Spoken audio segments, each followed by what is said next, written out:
দিলীপ আছেন দিলীপেই। এবার তার নিশানায় পুলিশ দিলেন আইসির প্যান্ট খুলে নেওয়ার হুমকি। পাল্টা সরব হয়েছে তৃণমূল। জয়প্রকাশ মজুমদারের দাবি দিলীপ ঘোষকে অবিলম্বে গ্রেফতার করা হোক। ছোট লোকদের সঙ্গে এরকম কথা বলতে হয়, পুলিশের সঙ্গে সেরকম কথা বলতে হবে। আর এই আইসিকে আমি এখানে বলছি অন রেকর্ড, তোকে যদি প্যান্ট না খুলেছি পাবলিকের সামনে, তাহলে আমার ঘর দিতে পারবো না।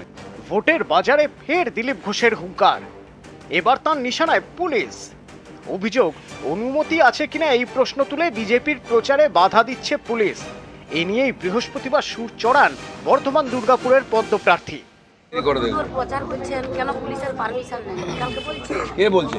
আইসি ওর বাপের জমিদার নাকি? জুতিয়ে লম্বা করবো ওকে। বলছে বলে আইসি হচ্ছে সাপোর্ট খুলে দেবো, চোর রাস্তায় নিয়ে আসবে। এরপরে দিলীপ ঘোষ 5 বছর থাকবে, ঘর থেকে বেরোতে দেবো না ওকে। ছোট লোকদের সঙ্গে এরকম কথা বলতে হয়, পুলিশের সঙ্গে সেরকম কথা বলতে হবে। সব কটা তোলাবাজ। পুলিশ সবচেয়ে বড় ক্রিমিনাল আজকাল পশ্চিমবাংলায়। বাপের জমিদারি, তার পারমিশন নিতে হবে লোকের বাড়িতে গেলে। পঞ্চায়েত লড়ে লড়ে দিলীপ ঘোষ এমপি হয়েছে, এমএলএ হয়েছে, আমাকে আইন শেখাচ্ছে। রাস্তায় বেরোলে ওর গাড়ি আটকাবো, ওকে বার করে কাপড় খুলবো। দিলীপ ঘোষকে চেনে না এখনো, ওকে বলে দেবেন রাস্তায় না বেরোয়। দিলীপ ঘোষ তোর প্যান্ট খুলে নেবে, চোর চোর রাস্তায় দাঁড় করিয়ে। আর পারলে আমার কাছে বিরুদ্ধে কমপ্লেন করবি ইলেকশন কমিশনে। দিলীপ ঘোষ কিন্তু বর্ধমানে থাকবে, ওরা চলে যাবে। তোর কোন মা বাপ বাঁচায় সেটা আমি দেখবো। আর এই আইসিকে আমি এখানে বলছি অন রেকর্ড, তোকে যদি প্যান্ট না খুলেছি পাবলিকের সামনে, তাহলে আমার ঘর দিতে পারবো না। শেষের দিকে দম বন্ধ করবো, সবাই থেকে বেরোতে দেবো না।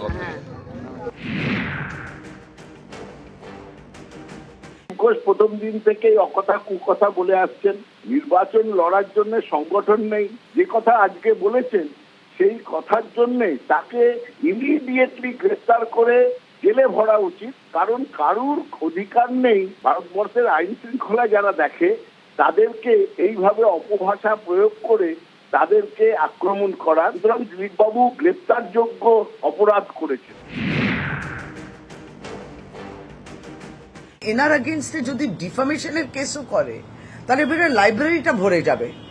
মানহানি মামলা, এতগুলো মামলা করবে সকলে। এবারটা এটা ক্লাউন হয়ে গেছে, উনি একটা জোকার মতো হয়ে গেছে।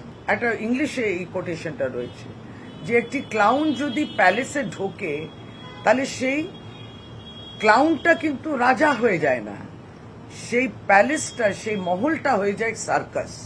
বিজেপি ওই সার্কাস হয়ে গেছে। পুলিশকে আক্রমণ করে সুর চড়িয়েছেন ভাঙড়ের আইএসএফ বিধায়ক নওশাদ সিদ্দিকীও। তার নিশানায় পুলিশ এবং তৃণমূল বিধায়ক শওকত মোল্লা।